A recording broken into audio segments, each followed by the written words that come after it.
تاریخ کے صفحات جب پلٹتے ہیں تو ہم خود کو آج سے ہزاروں سال پہلے کی اس قدیم وادی نیل میں پاتے ہیں جہاں مصر کی زمین پر ایک ایسی جابر سلطنت قائم تھی جس کی نظیر نہیں ملتی۔ اس دور کا حکمران فرعون نہ صرف ایک بادشاہ تھا بلکہ اس کے کبر و غرور نے اسے خدائی کے جھوٹے دعوے تک پہنچا دیا تھا۔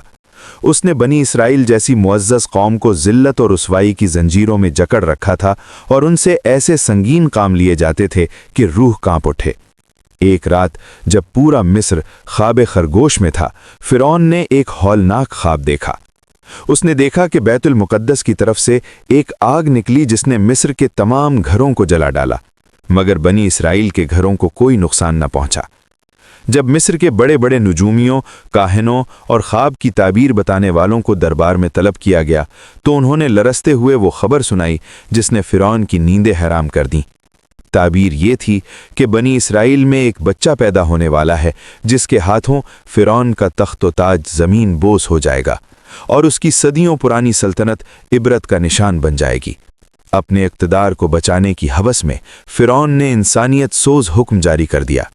اس نے حکم دیا کہ بنی اسرائیل میں جو بھی لڑکا پیدا ہو اسے فوراً ذبح کر دیا جائے اور صرف لڑکیوں کو زندہ چھوڑا جائے۔ مصر کی گلیاں معصوم بچوں کے خون سے رنگین ہونے لگیں اور ہر گھر سے ماتم کی صدائیں بلند ہونے لگیں۔ فرعون سمجھتا تھا کہ وہ موت کا بازار گرم کر کے تقدیر کو بدل دے گا، مگر وہ نہیں جانتا تھا کہ کائنات کا اصل مالک اپنی تدبیر خود کرتا ہے۔ اسی پراشوب اور لہو رنگ دور میں جب ہر طرف پہرے سخت تھے، مشیت الہی کے تحت حضرت موسیٰ علیہ السلام کی ولادت باسعادت ہوئی۔ ان کی والدہ کا دل خوف سے لرز رہا تھا، مگر اللہ رب العالمین نے ان کے قلب کو سکون اور الہام کی روشنی سے بھر دیا۔ قرآن کریم اس عظیم لمحے کی منظرکشی ان الفاظ میں کرتا ہے: وَأَوْحَيْنَا إِلَىٰ أُمِّ مُوسَىٰ أَنْ أَرْضِعِيهِ فَإِذَا خِفْتِ عَلَيْهِ فَأَلْقِيهِ فِي الْيَمِّ وَلَا تَخَافِي وَلَا تَحْزَنِي إِنَّا رَادُّوهُ إِلَيْكِ وَجَاعِلُوهُ مِنَ الْمُرْسَلِينَ۔ اور ہم نے موسیٰ کی ماں کے دل میں یہ بات ڈالی کہ اسے دودھ پلاؤ، پھر جب تمہیں اس کی جان کا خوف ہو تو اسے دریائے نیل میں ڈال دو، اور نہ ڈرو اور نہ غم کرو، بے شک ہم اسے تمہاری طرف واپس لوٹانے والے ہیں اور اسے اپنے رسولوں میں شامل کرنے والے ہیں۔ سورۃ القصص آیت 7۔ ایک ماں کے لیے اپنے لختے جگر کو لہروں کے حوالے کرنا کوئی معمولی بات نہ تھی۔ انہوں نے ایک لکڑی کا صندوق تیار کیا، اسے اندر سے نرم بنایا اور اپنے جگر گوشے کو اس میں لٹا کر اسے اللہ کے سپرد کر کے دریائے نیل کی لہروں میں چھوڑ دیا۔ لہریں اس صندوق کو کسی عظیم مشن کی طرح اٹھائے آگے بڑھ رہی تھیں، اور ادھر فرعون کے پہرے دار موت بانٹ رہے تھے، اور ادھر دریا کی لہریں زندگی کے اس عظیم چراغ کی حفاظت کر رہی تھیں۔ قدرت کا عظیم ترین مذاق دیکھیے، ہواؤں کا رخ اور پانی کا بہاؤ اس صندوق کو کہیں اور نہیں بلکہ اسی جابر فرعون کے شاہی محل کے اس کنارے پر لے گیا جہاں فرعون کی اہلیہ حضرت آسیہ موجود تھیں۔ جب صندوق کھولا گیا تو اندر ایک چاند جیسا حسین بچہ مسکرا رہا تھا۔ اللہ نے اس بچے کی ایسی ہیبت اور محبت ڈالی کہ حضرت آسیہ کا دل پگھل گیا، اور انہوں نے فرعون سے کہا: یہ بچہ میری اور تمہاری آنکھوں کی ٹھنڈک بنے گا، اسے قتل نہ کرو، شاید یہ ہمارے کام آئے یا ہم اسے اپنا بیٹا بنا لیں۔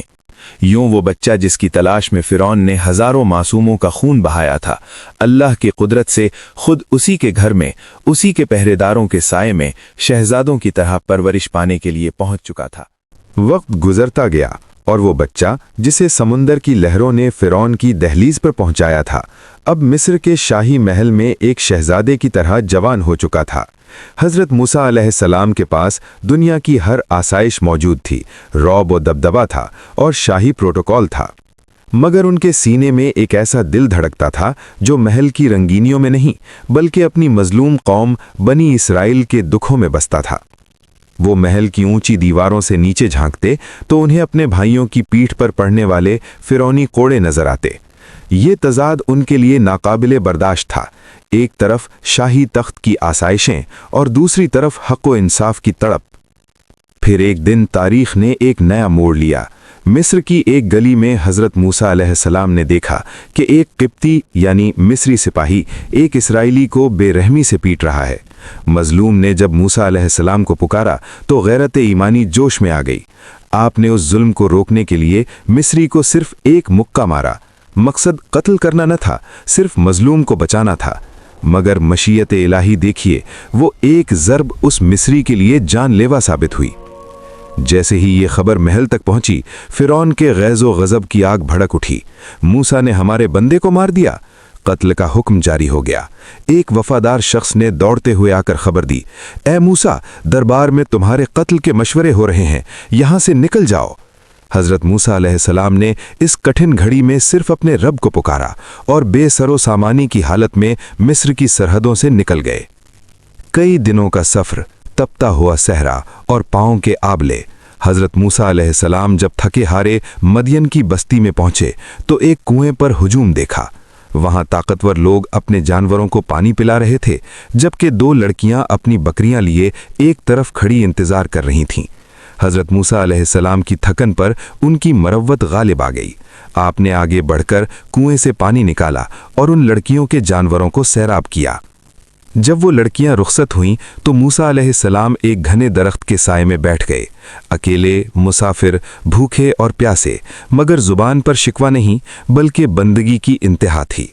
आपने आसमान की तरफ निगाह उठाई और वो अल्फाज कहे जो क़यामत तक के लिए दुआ बन गए, रब्बि इन्नी लिमा अनज़लता इलैया मिन खैरिन फ़क़ीर। ऐ मेरे रब, तो जो भी खैर मेरी तरफ उतारे मैं उसका मोहताज हूँ। सूरतुल क़सस 24। इसी आजिज़ी ने आसमान के दरवाजे खोल दिए और अभी दुआ के अल्फाज फ़ज़ा में ही थे कि तकदीर ने उनके लिए घर, ख़ानदान और नबूवत के सफ़र का नया बाब खोल दिया। इन लड़कियों के वालिद, जो कि हज़रत शुएब अलैहिस्सलाम थे, ने मूसा अलैहिस्सलाम की अमानत और ताकत को देखकर उन्हें अपने पास बुलाया। मूसा अलैहिस्सलाम ने इनका काम संभाला और हज़रत शुएब अलैहिस्सलाम ने अपनी एक साहिबजादी का निकाह मूसा अलैहिस्सलाम से कर दिया। मेहर के तौर पर मूसा अलैहिस्सलाम ने 10 साल तक उनकी खिदमत की। ये 10 साल मूसा अलैहिस्सलाम की तरबियत का दौर थे, जहां उन्होंने सहरा की तन्हाई में अल्लाह से लौ लगाई। मदीन की खामोश वादियों में 10 तवील साल गुजर गए। हज़रत मूसा अलैहिस्सलाम ने ईसार और खिदमत की वो मिसाल कायम की जिसने उन्हें नबूवत के अजीम बोझ के लिए तैयार कर दिया। अब वक्त आ गया था कि मुसाफिर अपनी मंजिल मकसूद यानी मिस्र की तरफ लौटे।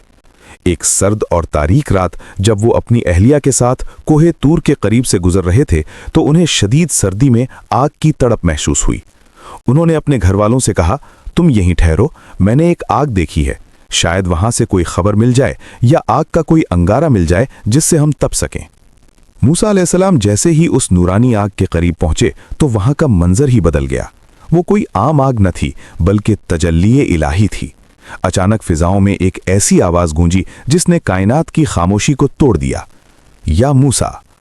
अल्लाह रब्बुल आलमीन ने अपने बंदे को पुकारा और कलाम फरमाया, इन्नी अना रब्बुका फ़ख़्लअन अलैक इन्नका बिलवादिल मुक़द्दसी तुवा। बेशक मैं ही तेरा रब हूं, अपनी जूतियां उतार दे, तू पाक वादी तुआ में है। सूरत त्वाहा 12वीं आयत। ये वो मकाम था जहां एक इंसान को कायनात के खालिक से हम कलाम होने का शर्फ मिला। ज़मीन साकित थी और आसमान गवाह था कि तारीख़ इंसानी का सबसे बड़ा इनकलाब जन्म ले रहा था। इसी मुकद्दस वादी में अल्लाह ने मूसा अलैहिस्सलाम को 2 ऐसी निशानियां दी जो बातिल के ईवानों को हिला देने वाली थीं। अल्लाह ने फरमाया, अपना असा ज़मीन पर डाल दो। जैसे ही लकड़ी का वो टुकड़ा ज़मीन पर गिरा, वो एक दौड़ता हुआ खौफनाक अजदहा बन गया। फिर हुक्म हुआ, अपना हाथ गिरेबान में डालो। जब हाथ बाहर निकाला तो वो किसी बीमारी के बगैर सूरज की तरह चमकने लगा। ये यदे बैज़ा था, हक की रोशनी। अब हुक्म रब्बी हुआ, जाओ फिरौन के पास, वो सरकश हो चुका है। उससे कहो कि बनी इसराइल को आज़ाद कर दे और रब्बे वाहिद की बंदगी इख्तियार करे। अब मूसा अलैहिस्सलाम अकेले मुसाफिर न थे बल्कि अल्लाह के वो जुरतमंद रसूल थे जिनकी पुश्त पर रब्बे कायनात की ताकत थी। मिस्र का शाही दरबार अपने पूरे जाहो जलाल के साथ सजा हुआ था। फिरौन अपने सोने के तख्त पर गुरूर से बैठा था, जिसके गिर्द हजारों दरबारी और मुसल्ला सिपाही सफ बस्ता थे। इसी हैबतनाक माहौल में 2 सादा पोश इंसान, हज़रत मूसा अलैहिस्सलाम और उनके भाई हज़रत हारून अलैहिस्सलाम, पूरी जुर्रत के साथ दाखिल हुए, पूरी महफिल पर सन्नाटा छा गया जब मूसा अलैहिस्सलाम की आवाज़ गूंजी, ए फिरौन, मैं किसी दुनियावी बादशाह का नहीं बल्कि रब्बुल आलमीन का रसूल बनकर आया हूँ। बनी इसराइल पर जुल्म बंद कर और उन्हें मेरे साथ आज़ाद कर दे। फिरौन के चेहरे पर तमस्खुर की लहर आई और उसने तकब्बुर से कहा, ए मूसा, अगर तू वाकई अपने दावे में सच्चा है तो कोई ऐसी निशानी दिखा जिसे देखकर मैं यकीन कर सकूं। तब वो हुआ जिसका तसव्वुर भी उन संगदिल मिस्रियों ने न किया था।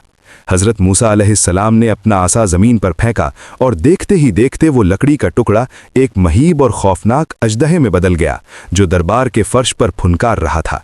दरबारियों में भगदड़ मच गई। फिरौन का चेहरा जर्द पड़ गया। अभी ये दहशत खत्म न हुई थी कि आपने अपना हाथ गिरेबान में डाला और जब बाहर निकाला तो वो किसी चिराग की तरह नहीं बल्कि दोपहर के सूरज की तरह चमकने लगा। दरबार की दीवारें उस नूर से मुनव्वर हो गईं। फिरौन बौखला उठा और अपने तख्त को बचाने के लिए पुकारा, ये कुछ नहीं, बस एक जादू है। मैं तुम्हारे इस जादू का जवाब अपने जादूगरों से दूंगा। मुकाबले का दिन आया। पूरे मिस्र के जादूगरों ने अपनी रस्सियां और लाठियां फेंकीं जो जादू के जोर पर मैदान में दौड़ते हुए सांप नजर आने लगीं। मजमा हैरत ज़दा था, मगर फिर हुक्म इलाही से मूसा अलैहिस्सलाम ने अपना असा फेंका। उस अजदहे ने जादूगरों के तमाम झूठे सांपों को एक एक करके निगल लिया। जादू के माहिरीन समझ गए कि ये इंसानी फन नहीं बल्कि कुदरत इलाही का मौजज़ा है।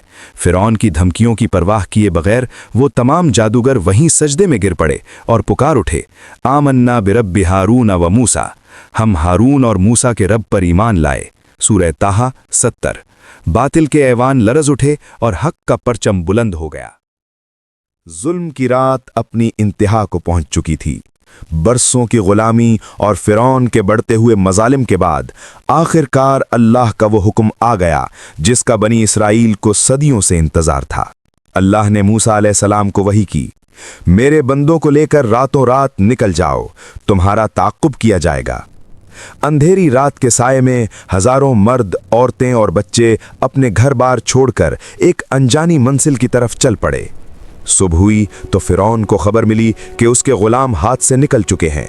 गुरूर और गुस्से से भरे फिरौन ने पूरे मिस्र से अपना अजीमुशान लश्कर जमा किया, हजारों घुड़सवार, रथ और मुसल्लह सिपाही।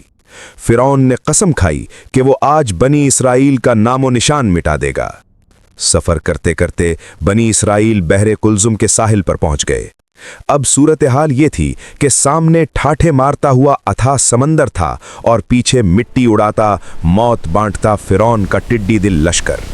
बनी इसराइल की कौम घबरा उठी, मायूसी के बादल छा गए और वो पुकार उठे, ए मूसा, हम तो पकड़े गए, अब कोई जाए पनाह नहीं, पीछे मौत है और आगे समंदर। इस हौलनाक घड़ी में जब बड़े बड़े सूरमाओं के कदम डगमगा जाएं, कलीमुल्लाह का ईमान पहाड़ की तरह मजबूत था। आपने पूरी कुव्वत और यकीन के साथ फरमाया, कल्ला इन्न मअय्य रब्बी सयहदीन, हरगिज नहीं, बेशक मेरा रब मेरे साथ है, वो जरूर मुझे रास्ता दिखाएगा। मोजज़ाए इलाही और समंदर का फटना। तब आसमान से हुक्म रब्बी नाजिल हुआ, ए मूसा, अपना असा समंदर पर मारो। जैसे ही मूसा अलैहिस्सलाम का असा पानी की सतह से टकराया, कुदरत इलाही का वो अजीमुशान नज़ारा नमूदार हुआ जिसकी मिसाल तारीख़ इंसानी में नहीं मिलती। समंदर फट गया और इसके दरमियान 12 खुश्क रास्ते बन गए। पानी की लहरें दोनों तरफ बुलंद-बाला पहाड़ों की तरह खड़ी हो गईं। बनी इसराइल हैरत और शुक्र के साथ इन रास्तों पर दौड़ने लगे और बाखैरियत दूसरे किनारे पहुंच गए। फिरौन ने जब ये देखा तो वो अपने गुरूर में इतना अंधा हो चुका था कि उसने अपना लश्कर भी इन रास्तों में उतार दिया। जब पूरा फिरौनी लश्कर समंदर के बीचों बीच पहुंचा तो अल्लाह का हुक्म आ गया। पानी की वो अजीमुशान दीवारें जो मौजज़े से रुकी हुई थीं, अचानक आपस में मिल गईं। इबरतनाक अंजाम और जिस्म की हिफाजत। मौजों के थपेड़ों में घिरा हुआ फिरौन जो कल तक खुदाई का दावा करता था, आज बेबस चूहे की तरह गोते खा रहा था। जब मौत को सामने देखा तो पुकार उठा, मैं ईमान लाया कि अल्लाह के सिवा कोई माबूद नहीं। मगर जवाब मिला, आज जबकि तूने उम्र भर नाफरमानी की। अल्लाह ने उसके नापाक जिस्म को हमेशा के लिए महफूज कर लिया, जैसा कि कुरान में फरमाया, फलयौम नुनज्जीका बिबदनिका लितकून लिमन खल्फका आयतन। बस आज हम तेरे जिस्म को बचा लेंगे ताकि तू अपने बाद वालों के लिए इबरत बन जाए। हक आ गया और बातिल मिट गया। बेशक बातिल तो मिटने ही वाला था। ये किस्सा सिर्फ तारीख नहीं बल्कि इस बात का सबूत है कि जब कोई अल्लाह पर कामिल भरोसा करता है तो कायनात की हर शय उसके लिए रास्ता बना देती है। दोस्तों, हज़रत मूसा अलैहिस्सलाम की ज़िंदगी का ये अजीम सफ़र हमें सिखाता है कि बातिल कितना ही ताकतवर क्यों ना हो, जीत हमेशा हक की होती है। अगर आपको हमारी ये काविश पसंद आई है और आप ऐसी मज़ीद ईमान अफरोज़ वीडियोस देखना चाहते हैं तो इस वीडियो को लाइक करें और हमारे चैनल को सब्सक्राइब करके बेल आइकन ज़रूर दबाएं ताकि हर नई वीडियो आप तक बरवक्त पहुंच सके। कमेंट सेक्शन में अपनी राय का इजहार ज़रूर कीजिएगा। अगली वीडियो तक के लिए अल्लाह हाफिज़।